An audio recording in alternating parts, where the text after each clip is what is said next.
Ladies and gentlemen, welcome to the Hyperconscious Podcast. Alan, what is hyperconscious? Once you understand why something is the way that it is, now you have the power to change it. Great conversations with great people and great questions are the keys to the kingdom of unlocking your consciousness. Every single action that you do starts as a thought. When you control the way you think, you will control the way you act, and you will control the way you live. That is hyperconscious. Ladies and gentlemen, the Hyperconscious Podcast is proudly sponsored by our friend and mentor, David Meltzer of the Playbook Podcast. He was kind enough to join us on episode 144 and 135. Folks, it has become Kevin and I's mission in life to help you realize that the life of your dreams is right on the other side of you becoming the greatest version of yourself. Let us help you do that. I rarely do these things twice in such a short amount of time, but you guys impress me. I believe in people that provide value and of our service. You two guys are on your way to huge fulfillment, purpose, and profitability, and I look forward to helping you both. We appreciate that more than you know.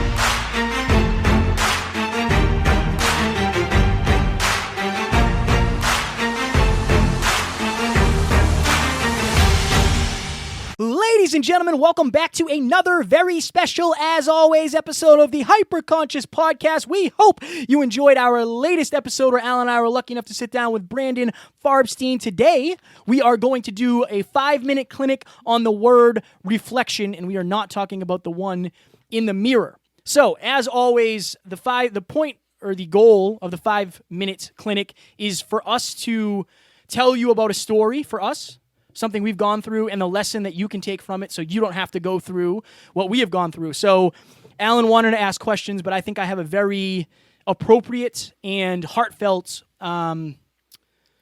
occurrence for reflection. So Taryn and I were talking recently. Taryn is my beautiful girlfriend, for those of you who don't know what's happening, sweetheart. We were talking about family, and I realized, I don't think family has mattered to me as much as it has to other people. And I don't necessarily think that's a good thing. I just think I don't think I'm very attached when it comes to a lot of things, but that's just for a little bit of background. So the next night we were talking, and we were talking about whether or not I would regret not spending more time with my family. And guys, it was very hard for me to reflect in that moment of I went back to reverse engineering regret and thought to myself, would I regret if something happened to my mom? Of course I would. Of course I would. But I'm not always thinking of that. When this episode has to get recorded, or we're traveling, or I'm prepping for a speech. And that's my fault. That's my fault. But that's what reflection is about. See, I was saying to Alan, you either get to reflect and change it, or you get the actual thing that happens. And then you reflect on what you could have done. You reflect on what you wish you did, and not what, that's the thing. And I don't think we reflect enough. And when we do, we don't sit in the pain and say, Kevin, you've been screwing up. You should be with your grandmother. You should spend more time with your mom. You should do these things because eventually they're not going to be here. And obviously it's a fine line because I have a lot of work to do, but they should be the priority. And I was laying in bed talking to Taryn about this, and I was very quiet because it was yeah, I have been screwing up. Yeah, I would regret that. And then 2 days later, my grandmother is in the hospital with pneumonia. Now, luckily for me, I was able to reflect, and I was able to face my truth, although it was hard, and say to myself, Kevin, you've been screwing up. I want to be there for my grandmother. But what happened, what would have happened if that was it? What would have happened if I got a call that said, she's gone? I would have missed out on the opportunity to reflect. I would have missed out on the chance to change my habits and change my associations and change my understanding of, the things in life that matter. Our family, their friends, their relationships, they're the things that have your heart. Of course, this podcast has my heart. But without my family, this podcast wouldn't matter nearly as much. So for me, being able to reflect and then getting to see my grandmother and really treat it as if, you know what, this is a second chance. That's how I saw it. Okay, she is here. This is a second chance. I was in the bathroom showering before I went to the hospital, and I was thinking, what if this is the universe and this is it? I literally imagined, what if she was gone? What if this was the last time I got to see her? She didn't get to see my speech. She didn't get to see me, quote unquote, make it. That's what she wants.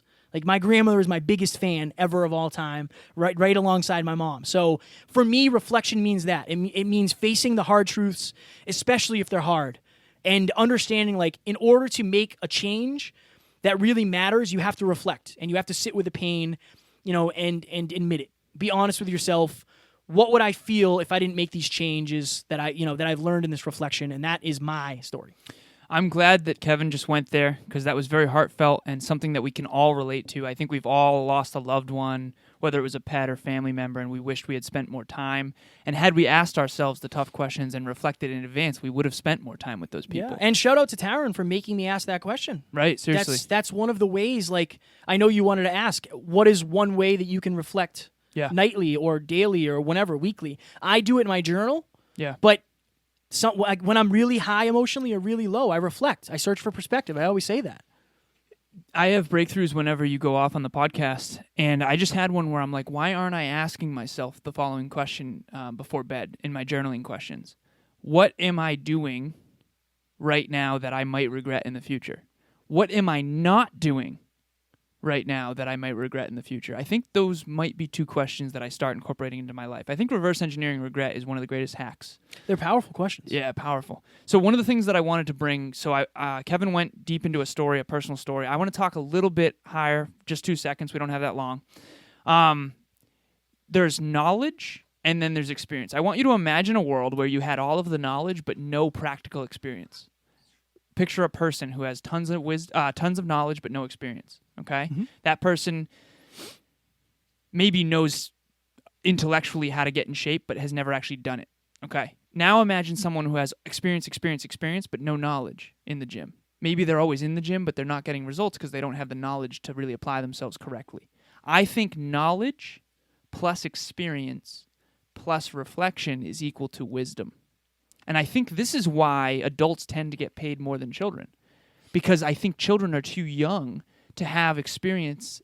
They haven't accumulated enough knowledge, they haven't accumulated enough experience, and they haven't reflected on it enough to be wise. I have a mentor, I was at dinner with him yesterday, who's far older. He just turned 69. Happy birthday. Happy birthday. And he's unbelievably wise. I know why, because he not only knows more than me, knowledge, he has way more experience than me, but he also has reflected a ton. He's written 20 books. He's just an unbelievably wise person. And so the last thing I'll say is this. Kevin's ability to reflect on that experience is why he will change for the future to make sure that he prioritizes his family. Without the reflection, then no change would happen. The other thing I want to say is that John Maxwell says people think wisdom comes with age. Sometimes age comes alone. The only way age doesn't come alone and you actually become wise is really reflecting consistently. I know I said in the beginning that we weren't going to talk about the actual mirror, but think of it this way. If you look in the mirror and you see your reflection and you don't like what you see, you have two options. You can either lie to yourself and convince yourself you do like it, or you can say, well, it's time for me to make a change. And I think that's, guys, we don't always show up as the best versions of ourselves. Sometimes we show up as somebody less. And we can either say, well, you know what? I was having a bad day, or I was busy, or this excuse or that excuse. Or we can have an honest reflection and say, look, I dropped the ball there. I made that mistake. I haven't prioritized correctly. I haven't been putting in the time. I forgot about the things that mattered. And I think honest reflection is the only way to make the changes that really matter. I couldn't agree more. The changes that really shift things. Right. And I think it all starts with you being honest with yourself, just like I was honest with myself. It's not easy, but it is worth it. And as we've said a million times, it's never going to be easy, but as long as it's worth it, then it's the right thing. In a lot of ways, this podcast, every episode you guys listen to, is us reflecting and you guys reflecting. Because I know the things we're going through, you're thinking in your head like, oh, wow, I've been there. When did I screw up? When did I not own something that I should have owned? I was on my way here earlier today, and I was reflecting on an experience that was emotionally painful for me, and I was like, you know what? I figured out why that happened. That was my fault, and I know how to fix it in the future. One of the things that we talked about on the Momentum episode is that I haven't been doing my morning ritual. Yeah. And that has unfortunately caused a ripple in one of my relationships, and I'm going to make sure in the future I get my shit done so that when I'm with the people I love, I can be with them and not agitated. We didn't come up with a topic to do for Small Talks next week. Do we want to come up with one on the fly right now? I know that earlier you and I were texting back and forth when we came up with reflection. Yes. The other one we wanted to talk about was what? Let me gander at it. Let me search through my text messages. Oh, masterminds.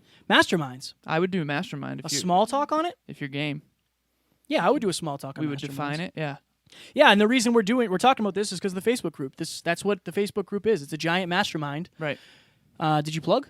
No, but if you go to the There hyperconsciouspodcast.com and you click join #hyperconsciousnation, you will be able to mastermind with other hyperconscious individuals. Yes. Alex Hinkle, shout out to you for hosting that mastermind. Shout out to Omar and Alessandro and a few other. Jenna was on that call. Yeah, Jenna. Shout out to everyone who's masterminding and making positive change. Yes, that's what we're all about. We're all about helping you help others, thus helping you. It's a win-win-win-win-win. That's what a mastermind is all about. Ladies and gentlemen, we hope you enjoyed this episode. Do some reflecting before you go to sleep tonight or, whenever is a good time for you. And we will talk to you on the next one all about masterminds. Talk to you soon. Bye. Ladies and gentlemen, thank you so very much for listening to another episode of the Hyperconscious Podcast. Going hyperconscious will absolutely change your life because if you understand why something is the way it is, now you have the power to change it. If you going hyperconscious with us has changed your life in any way, please share this episode with one of your friends because the more people that go hyperconscious, the better this world's going to be for everybody. And if you would kindly leave us a 5-star review on iTunes, that would help us make more people hyperconscious, and we would be greatly appreciative. Thank you. Bye.